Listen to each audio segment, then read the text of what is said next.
Hello विद्यार्थी मित्रों केम छो। આપણે ગઈ વખતે સંતુલન ઉપર અસર કરતા પરિબળોની ચર્ચા કરી।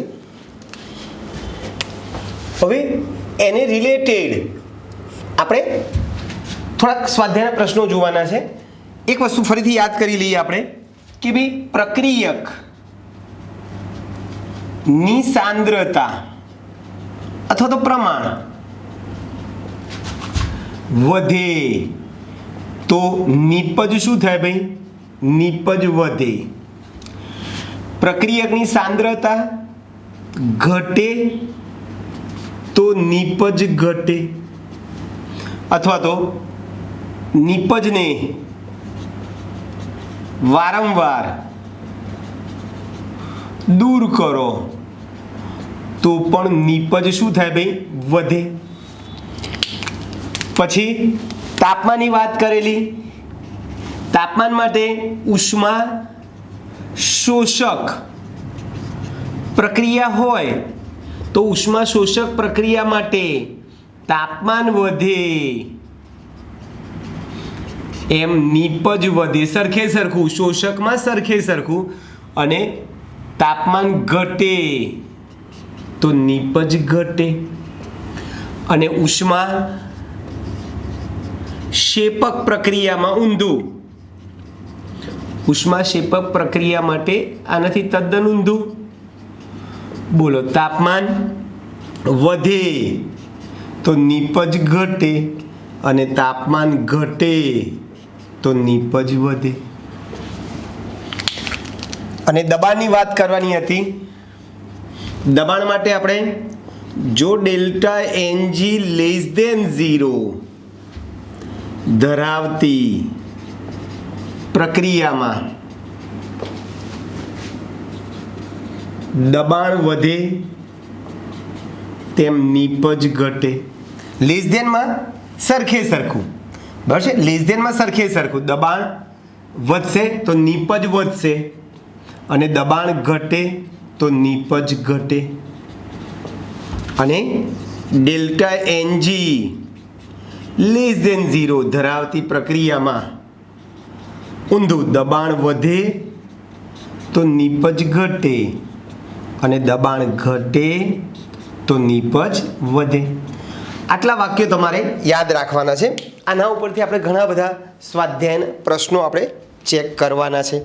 तो शरूआत करीए आपणे पहेला स्वाध्यायनो 7.1 स्वाध्यायनो 7.1 चलो 7.1 शू कहे भाई एक प्रवाही निश्चित तापमाने सील करेल छे एनी बाष्प साथे संतुलन में छे। प्रवाही जे छे प्रवाही जे छे ए एनी बाष्प साथे संतुलन में छे एवुं कीधेलुं छे। पात्रनुं कद एकदम वधी जाय छे। पात्रनुं कद वधी जाय त्यारे नंबर 1 बाष्प दबाण पर आ फेरफारनी प्रारंभिक असर शू थशे। तो बोलो कद वधे आमा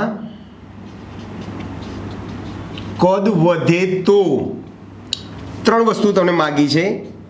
कद वधे तो के भाई बाष्प दबाण में शू फेरफार थाय एवुं कीधेलुं छे।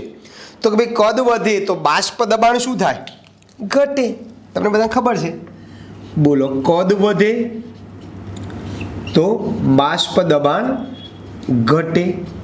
तो एक तो प्रारंभिक बाष्प दबाण में शू थवानुं भाई घटाडो थशे पहेला में पहेला।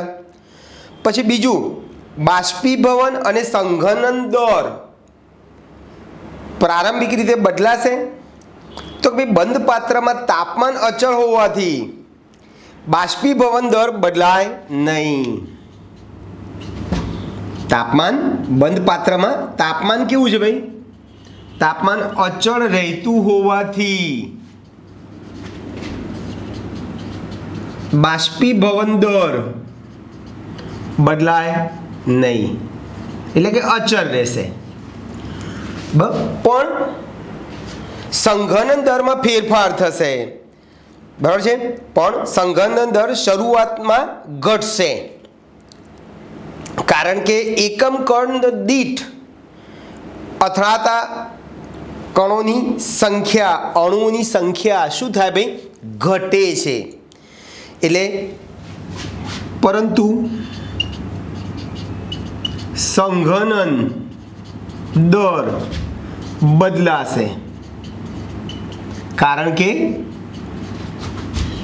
એકમ કદ દીઠ અથડાતા અણુઓની સંખ્યા ઘટે છે. બરાબર છે? ઘટે છે. આથી શું થશે ભાઈ? સંઘનન દર શું થશે ભાઈ? ઘટશે. સંઘનન દર શું થશે ભાઈ? ઘટશે. અને ત્રીજું તમને એવું કહે છે, જો અંતે સંતુલન પુનઃસ્થાપિત થાય તો અંતિમ બાષ્પ દબાણ કેટલું રહેશે? પુનઃસ્થાપિત થઈ જાય બાષ્પ દબાણ, એટલે બાષ્પ દબાણ કેવું થઈ જાય ભાઈ? અચળ થઈ જશે. એટલે અંતિમ વખતે જ્યારે સંતુલન સ્થપાશે ત્યારે બાષ્પ દબાણ કેવું રહેશે ભાઈ? અચળ રહે.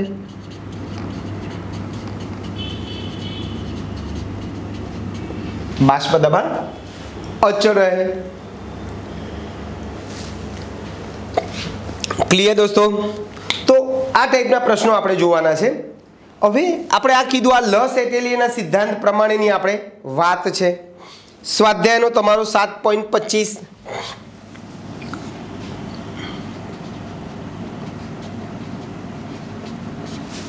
7.25. ચલો 7.25 શું કહે છે ભાઈ? નીચેના સંતુલનમાં કદમાં વધારો કરી દબાણ ઘટાડવામાં આવે છે. એટલે જુઓ, કદ વધે તો દબાણ ઘટે. આપણે દબાણ ઘટાડવાની વાત ચાલે છે. તો નિપજના મોલની સંખ્યા વધશે, ઘટશે કે સરખી જ રહેશે? તો તમારે શું કરવાનું ભાઈ? આ રીતે જો તમને 3 પ્રક્રિયા આપી છે. PCl5 ગિવિંગ PCl3 વત્તા Cl2G. બી CaO સોલિડ વત્તા CO2G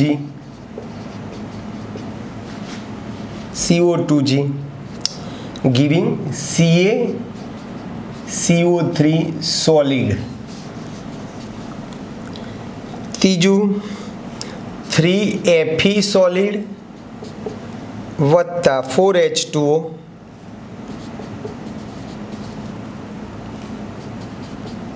ગિવિંગ Fe3O4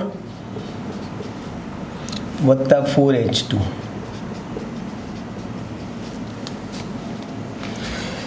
ચાલો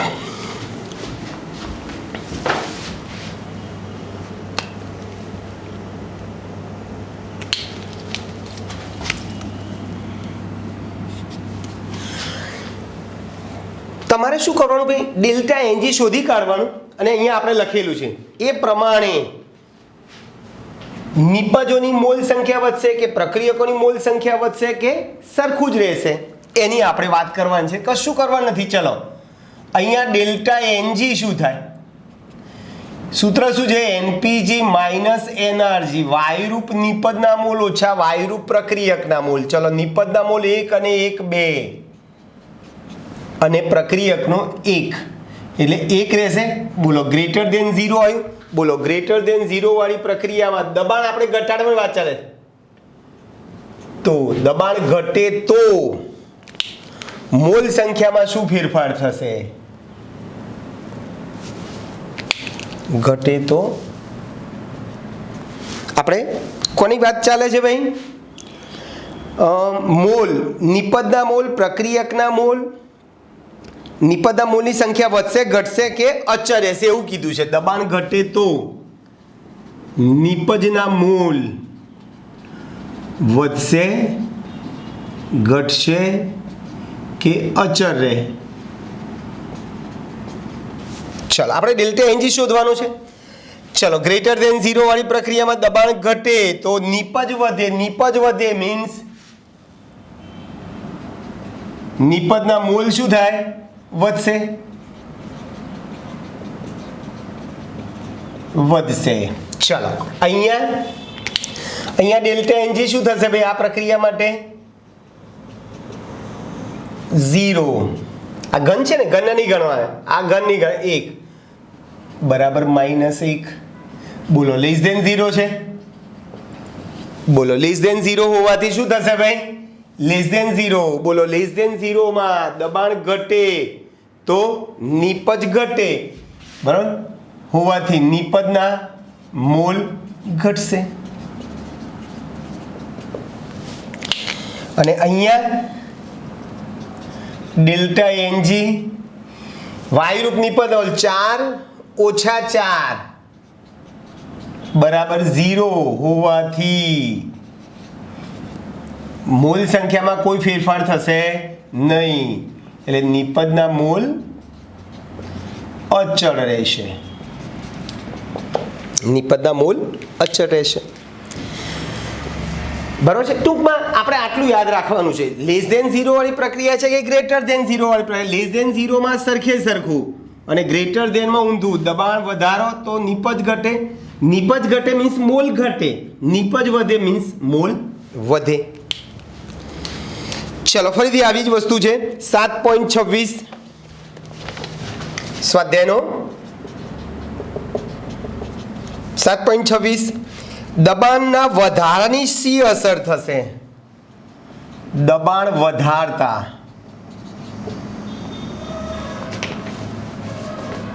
પ્રક્રિયા કઈ દિશામાં? પ્રક્રિયા પુરોગામી કે પ્રતિગામી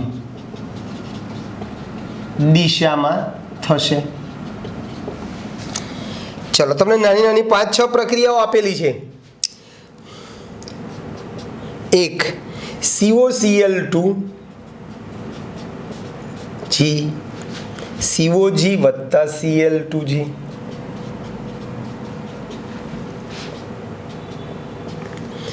બીજી CH4G વત્તા 2S2G. CS2G વત્તા 2H2S.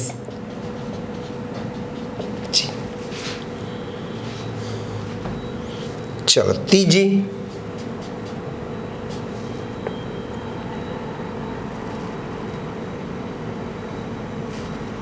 CO2G વત્તા કાર્બન સોલિડ giving 2COG. પાંચમી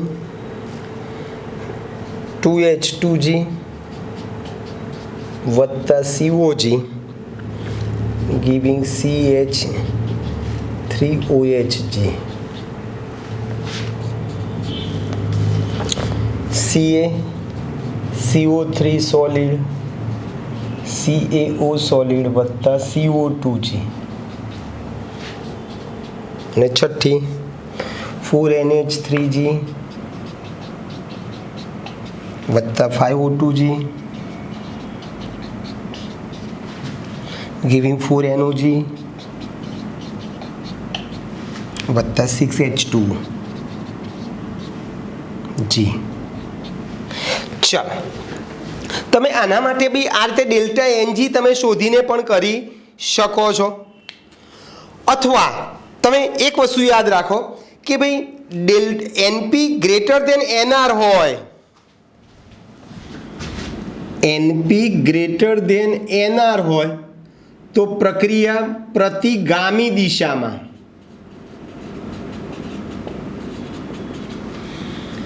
એટલે નિપજના મોલ વધારે હોય, પ્રક્રિયકના મોલ કરતાં નિપજના મોલ વધુ હોય તો પ્રક્રિયા પ્રતિગામી થાય. અને એનપી લેસ ધેન એનઆર હોય તો પ્રક્રિયા પુરોગામી દિશામાં થાય. યાદ રહ્યું ભાઈ? એનપી એટલે નિપજ, પી એટલે પ્રોડક્ટ નિપજના મોલ, અને એનઆર એટલે આ રિએજન્ટ પ્રક્રિયકના મોલ. ક્લિયર આટલી વસ્તુ? બસ તમારે જોવાનું છે કે ભાઈ કોના મોલ વધારે છે, પતી ગઈ. બોલો અહીંયા નિપજ વાયુના જોવાના ભાઈ, ખાસ વાયુરૂપ નિપજના મોલ. એટલે આમ લખું NPG - NRG જી એટલે વાયુરૂપ. ચાલો બોલો, આ જ પ્રક્રિયા પહેલી પ્રક્રિયામાં વાત કરીએ તો બોલો, અહીંયા વાયુના મોલ 2 છે અને અહીંયા 1 છે. બોલો, ક્લિયર થઈ ગયું? ચલો, અહીંયા વાયુના મોલ કેટલા છે ભાઈ? અહીંયા વાયુના મોલ આ 2 અને આ 1 3 છે. અહીંયા 2 ને 1 3 સરખા જ છે, એટલે અહીં એનપીજી બરાબર એનઆરજી હોવાથી પ્રક્રિયા સંતુલનમાં રહે છે. ચાલો, અહીંયા જો વાયુરૂપ નિપજના મોલ 2, આ ઘન છે નહીં ગણાય, આ 1 છે, એટલે નિપજના મોલ વધારે છે. એનપીજી ગ્રેટર ધેન એનઆરજી છે. બોલો, હોવાથી કઈ પ્રક્રિયા થશે? પ્રતિગામી દિશામાં થાય. ચલો, આ પ્રક્રિયામાં અહીં જો આ નિપજનો મોલ 1 અને પ્રક્રિયકના મોલ 3 છે, એટલે પ્રક્રિયકના મોલ વધારે છે, એટલે એનપી લેસ ધેન એનઆર છે, માટે પ્રક્રિયા પુરોગામી દિશામાં થશે. ચલો, અહીંયા નિપજનો મોલ 1, આ 0 0 વાયુના જ ગણીએ છે, એટલે અહીંયા નિપજના મોલ વધારે છે. એનપી ગ્રેટર ધેન એનઆર હોવાથી પ્રક્રિયા કઈ દિશામાં થશે? પ્રતિગામી દિશામાં થાય. અને અહીંયા 6 ને 4 10 છે, અને અહીંયા 5 ને 4 9 છે, એટલે નિપજના મોલ કેવા છે ભાઈ? અહીંયા વધારે છે. એનપી ગ્રેટર ધેન એનઆરજી હોવાથી બોલો, પ્રક્રિયા પ્રતિગામી દિશામાં થાય. પ્રક્રિયા પ્રતિગામી દિશામાં થઈ શકશે. ખ્યાલ આવે છે ભાઈ? તો આ જ રીતે આપણે બધા પ્રશ્નો સોલ્વ કરવાના છે. ઓકે, ચાલો.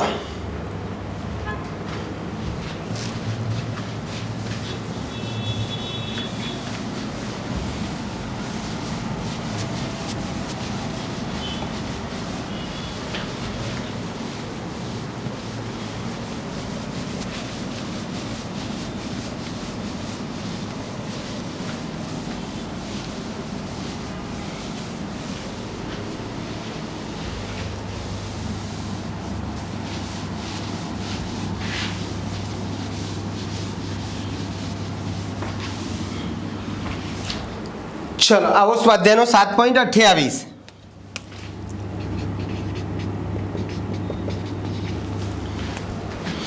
ચલો, શું કહે છે ભાઈ? તમને પ્રક્રિયા આપી છે CH4 વત્તા H2OG,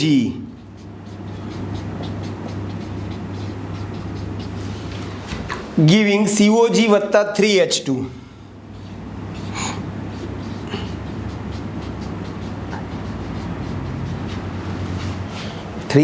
H2. ચલો, આના માટે નંબર 1 તમારે કેપીનું સૂત્ર લખવાનું છે. બોલો, કેપીનું સૂત્ર શું થશે ભાઈ? આપણે જેમ કેસીનું લખીએ છીએ એ જ પ્રમાણે કેપીનું. નિપજ હંમેશા ઉપર લખવાના. પેલામાં આપણે ચોરસ બોક્સ લખીએ સાંદ્રતા, અહીંયા પી લખવાનું. કેપીમાં તો પી લખવાના, તો પી COG ઇન્ટુ પી H2ની 3 ઘાત. બરાબર ને?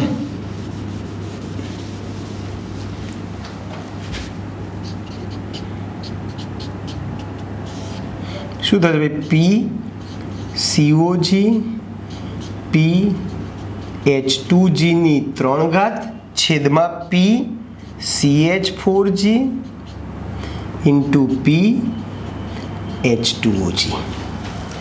બોલો, લખી શકીએ? પછી બીમાં શું કહે છે? જો દબાણ વધારવામાં આવે, આપેલ પ્રક્રિયા માટે પહેલા તો ડેલ્ટા NG શોધી કાઢીએ. એનપીજી માઇનસ એનઆરજી વાયુરૂપ નિપજના મૂળ ઓછા વાયુરૂપ પ્રક્રિયકના મૂળ 3 ને 1 4 છે. આ 3 ને 1 4 છે ને આ 1 ને 1 2 છે. બરાબર 2 રહેશે. બોલો ગ્રેટર દેન 0 છે.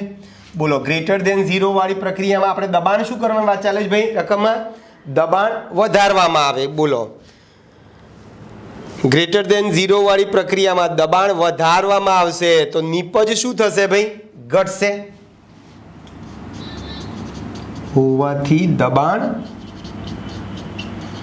વધારતા નિપજ ઘટે. દબાણ વધારશો તો નિપજ ઘટશે. ચલો પછી તાપમાન વધારવામાં આવે. તાપમાન વધારવામાં આવે.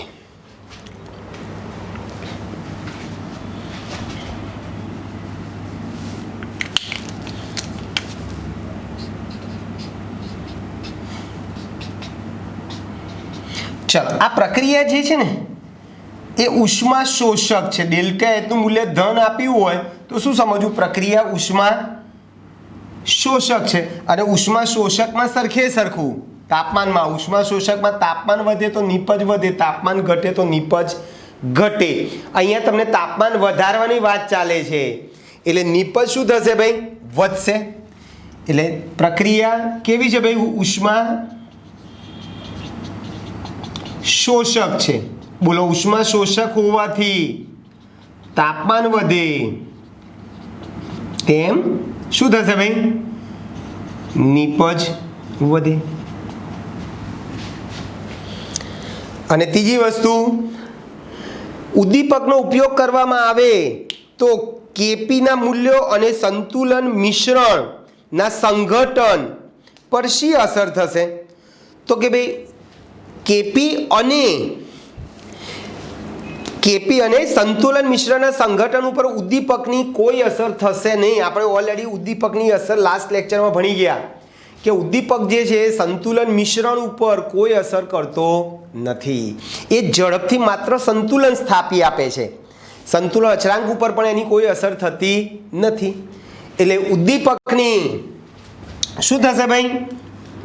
કોઈ અસર થશે નહીં.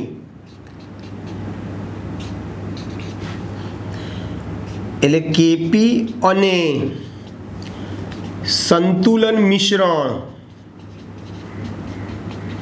ના સંઘટન ઉપર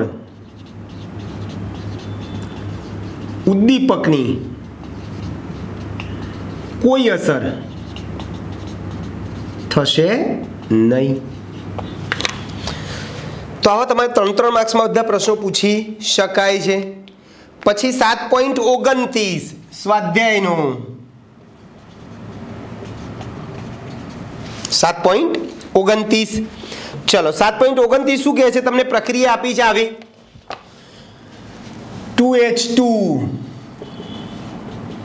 2H2G વત્તા COG giving CH3OH OHG. ચલો આ પ્રક્રિયા ઉપર એક H2 ઉમેરવામાં આવે, B CH3OH ઉમેરવામાં આવે,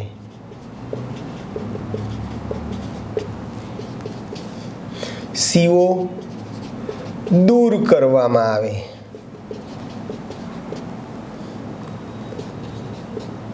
અને CH3OH દૂર કરવામાં આવે તો શું થાય? મેં તમને અહીંયા લખી આપેલું છે ઓલરેડી. ચલો H2 ઉમેરવામાં આવે. બોલો H2 પ્રક્રિયક તરફ છે, પ્રક્રિયક વધશે. આ H2 ઉમેરીએ છે મીન્સ પ્રક્રિયક વધશે. બોલો તો શું થશે? પ્રક્રિયા પુરોગામી દિશામાં ખસે અને નિપજ વધશે. પ્રક્રિયા જે બાજુ ખસે એનું પ્રમાણ વધશે એટલે નિપજ વધશે. H2 ઉમેરીએ છીએ, H2 પ્રક્રિયક તરફ છે. ચલો CH3OH ઉમેરવામાં આવે, CH3OH નિપજ બાજુ છે બરાબર છે, એટલે આ ઉમેરવામાં આવે તો પ્રક્રિયા પ્રતિગામી દિશામાં થશે, પ્રક્રિયા પ્રતિગામી દિશામાં ખસે અને નીપજ શું થાય? ઘટશે. પ્રક્રિયા પ્રતિગામી દિશામાં થશે, બરાબર, અને નીપજ ઘટશે. ચાલો પછી CO દૂર કરવામાં આવે. ચલો CO દૂર કરવામાં આવે છે એટલે CO પ્રક્રિયક તરફ છે એટલે એનું પ્રમાણ દૂર કરીએ છીએ એટલે એનું પ્રમાણ ઘટે છે તો નીપજ ઘટશે. એટલે અહીંયા પણ પ્રક્રિયા પ્રતિગામી દિશામાં જશે અને નીપજ ઘટશે. CH3OH દૂર કરવામાં આવે, નીપજને વારંવાર દૂર કરવામાં આવે તો નીપજ વધશે. એટલે પ્રક્રિયા કઈ દિશામાં થશે ભાઈ? પુરોગામી દિશામાં થાય અને નીપજ શું થાય? વધે. તો આવા તમને એક માર્ક્સમાં MCQ પણ ઘણીવાર પૂછાયેલા છે. ચલો આવો છેલ્લો પ્રશ્ન, સોરી 7.30.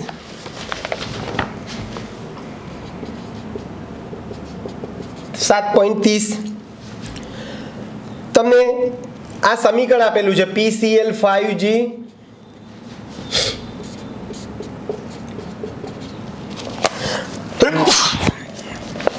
PCl3 વત્તા Cl2G. ચલો આના માટે KC આપેલો છે તમને 8.3 ગુણ્યા 10⁻³ ડેલ્ટા H R પણ આપેલો છે 124 કિલો જૂલ મોલ ઇનવર્સ. બરાબર, આટલી વસ્તુ તમને આપેલી છે. હવે તમારે શું કરવાનું છે ભાઈ? તો પહેલામાં પહેલા પ્રક્રિયાના KC માટેનું સૂત્ર લખો. ચલો KC નું સૂત્ર શું થાય? જેમ આપણે KP હોય તો P લખીએ છીએ એમ અહીંયા કાં તો તમે C લખો સાંદ્રતાનું, કાં તો આપણે પછી બોક્સ લખીએ છીએ. આ રીતે બોક્સમાં આ સાંદ્રતા સૂચવે છે PCl3 Cl2G upon PCl5G. થઈ ગયું ભાઈ?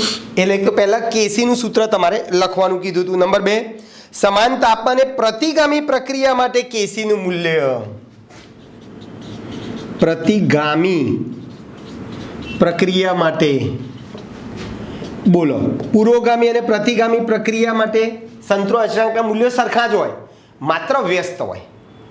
આપણે આપણું આગળ સાબિત કરી ચૂકેલા છે. KC ડેશ બરાબર 1/KC લખો કે KC બરાબર 1/KC ડેશ લખો. ચલો 1/KC રકમમાં આપી દીધા છે 8.3 ગુણ્યા 10⁻³ આનું સાદરૂપ આપશો તો 120.48 થશે. બસ, એટલે પ્રતિગામી પ્રક્રિયા માટે KC ડેશ આપણને મળી ગયો. અને KC ઉપર શું અસર પડશે? 3માં KC ઉપર શું અસર પડશે? વધારે PCl5 ઉમેરવામાં આવે તો KC ઉપર શું અસર પડશે? જ્યારે એક શું ઉમેરવાની વાત ચાલે છે ભાઈ? વધારે PCl5 ઉમેરવામાં આવે, વધારે PCl5 ઉમેરવામાં આવે તો KC ઉપર અસર થશે નહીં, કારણ કે KC જે છે તાપમાન પર આધાર રાખે છે. KC ઉપર અસર થશે નહીં. ચલો નંબર 2, દબાણ વધારવામાં આવે.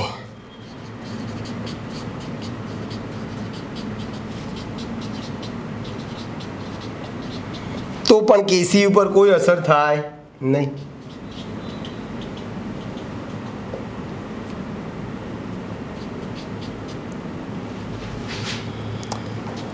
બરોબર.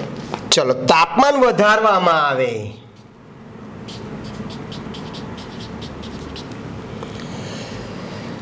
તો શું થશે ભાઈ? તાપમાન વધારવામાં આવે તો પ્રક્રિયા કેવી છે પહેલા તો જોઈ લો.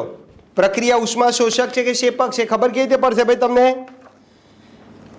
તો ડેલ્ટા એચ તમને આપેલો છે, ડેલ્ટા એચ ઉપરથી જ ખબર પડી જાય કે પ્રક્રિયા ઉષ્મા શોષક છે અને ઉષ્મા શોષકમાં તાપમાન વધારવામાં આવે તો નીપજ વધે ને નીપજ વધશે તો કેસી વધશે.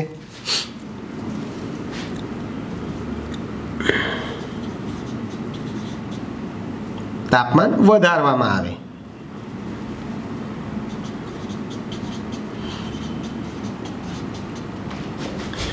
અહીં આપેલ પ્રક્રિયા જે છે એ કેવી છે ભાઈ? ઉષ્મા શોષક છે. આથી તાપમાન વધે તેમ નીપજ વધે, પરિણામે કેસી વધે. કેસી વધે છે. ક્લિયર દોસ્તો? તો આ લસ એટેલિયર આધારિત આપણે પ્રશ્નોની ચર્ચા કરી. ચલો થોડાક આગળ જઈ રહ્યા છીએ આપણે. દ્રાવણમાં આયનીય સંતુલન.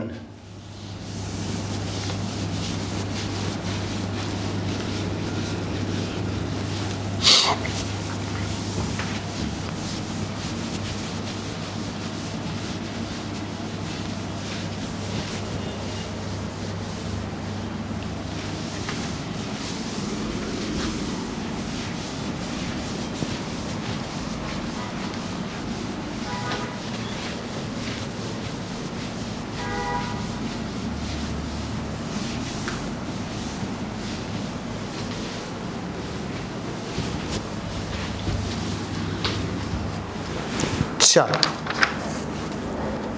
દ્રાવણમાં આયનીય સંતુલન.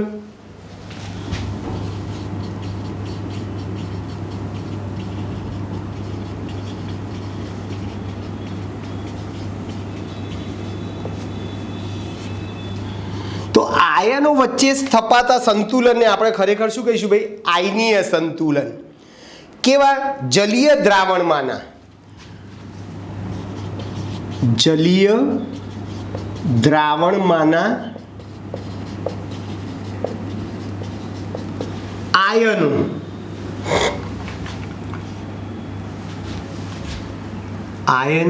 અને અવિયોજિત અણુ વચ્ચે સ્થપાતા સંતુલનને આયનીય સંતુલન કહીશું. બરાબર છે?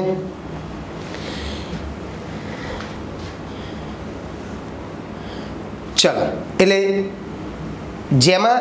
જે સંતુલનમાં જલીય દ્રાવણમાં આયનોનો સમાવેશ થતો હોય, અથવા એમ બી કહી શકો આયનોનો સમાવેશ થતો હોય, એને આયનીય સંતુલન કહેવાય. અથવા તો સાવ સાદી ભાષામાં તમે કહી શકો આયનો વચ્ચે સ્થપાતા સંતુલનને,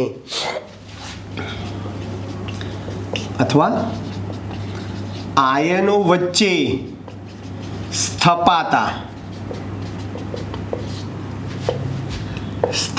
સંતુલનને શું કહીશું ભાઈ? આયનીય સંતુલન કહીશું.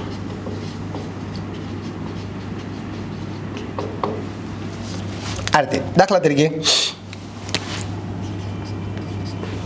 આપણે અગાઉ પણ સમીકરણ ઓલરેડી લખેલું છે. Fe+3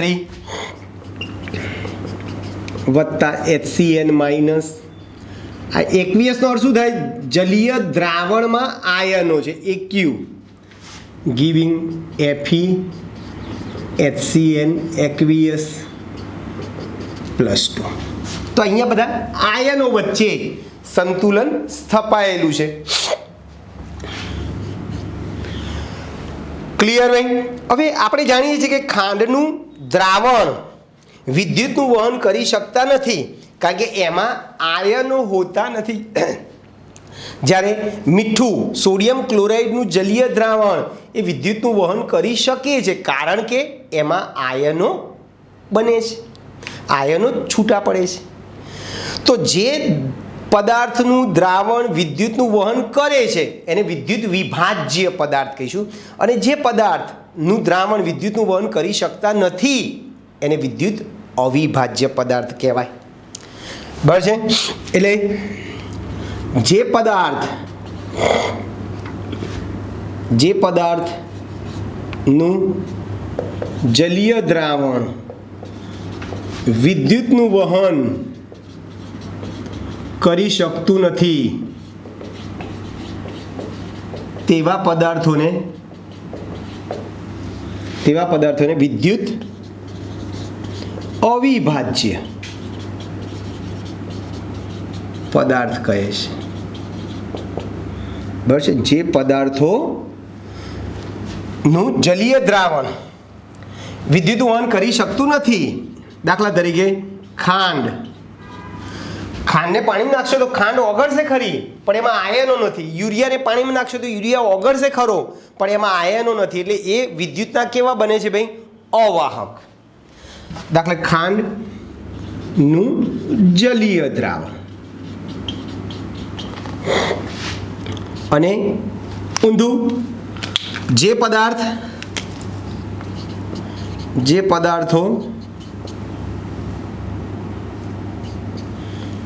પદાર્થોનું જલીય દ્રાવણ વિદ્યુતનું શું કરે છે ભાઈ? વહન કરી શકે છે તેવા પદાર્થોને શું કહે છે ભાઈ? વિદ્યુત વિભાજ્ય પદાર્થો કહે છે.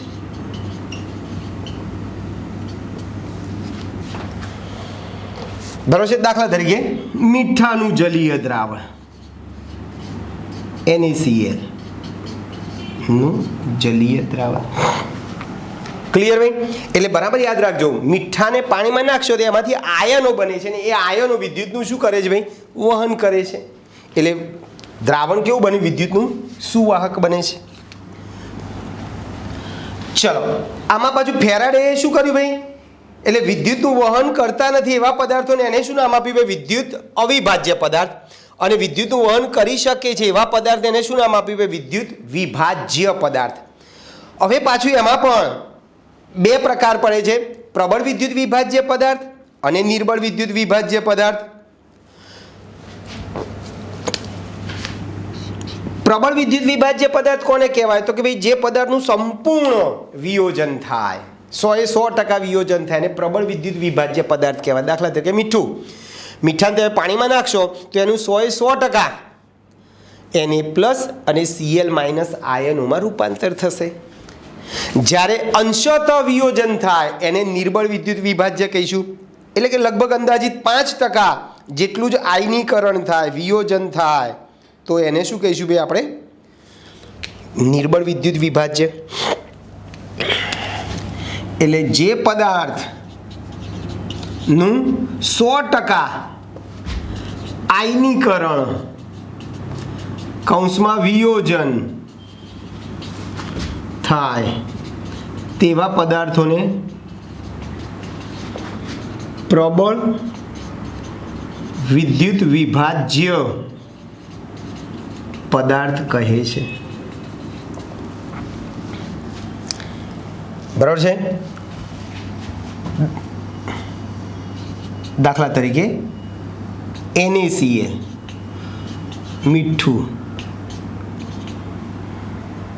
મીઠાને પાણીમાં નાખતા તેનું 100% શું થાય છે ભાઈ? આયનોમાં આયનીકરણ થાય છે. બસ. અન્ય ઉદાહરણમાં પ્રબળ એસિડ તમે લઈ શકો, પ્રબળ બેઝ લઈ શકો. ચલો, એ જ પ્રમાણે શું કરીશું ભાઈ? જે પદાર્થનું 5% આયનીકરણ થાય છે, જે પદાર્થનું વિયોજન અંશતઃ થાય છે લગભગ 5%. અંશતઃ થાય છે તેને શું કહીશું ભાઈ? નિર્બળ વિદ્યુત વિભાજ્ય.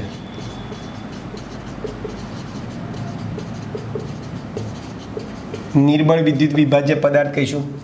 દાખલા તરીકે એસિટિક એસિડ જે છે એ એસિટિક એસિડ ને પાણીમાં ઓગાળતા એમાં અંશતઃ વિયોજન થાય છે. બરાબર છે ભાઈ? શું થાય છે ભાઈ? અંશતઃ વિયોજન થાય છે. 5%થી પણ કેવું થાય છે ભાઈ? ઓછું થાય છે.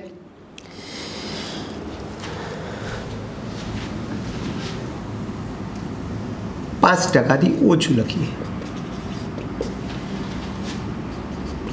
તેનું વિયોજન 5% કરતાં પણ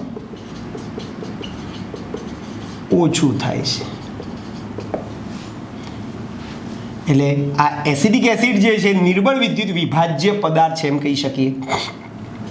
અન્ય ઉદાહરણમાં તમારે બધા નિર્બળ એસિડ અને નિર્બળ બેઝ તમે આપી શકો. ટૂંકમાં પ્રબળ વિદ્યુત વિભાજનનું સંપૂર્ણ આયનીકરણ થાય એમાં આયનોની સંખ્યા વધારે, વિદ્યુતનું વધારે વહન કરે. અને નિર્બળ વિદ્યુત વિભાજ્યમાં શું હોય ભાઈ? નિર્બળ વિદ્યુત વિભાજ્યમાં આયનીકરણ ઓછું થાય, આયનો ઓછા બને, અને આયનો ઓછા બને તો વિદ્યુતનું વહન પણ કેવું કરે? એ લોકો ઓછું કરે. ક્લિયર? ઓકે, તો અહીં સુધી આપણે રાખીએ છીએ. બાકીનું આવતી વખતે આપણે જોઈશું. ઓકે દોસ્તો, અહીં સુધી રાખીએ. મળીએ. બાય.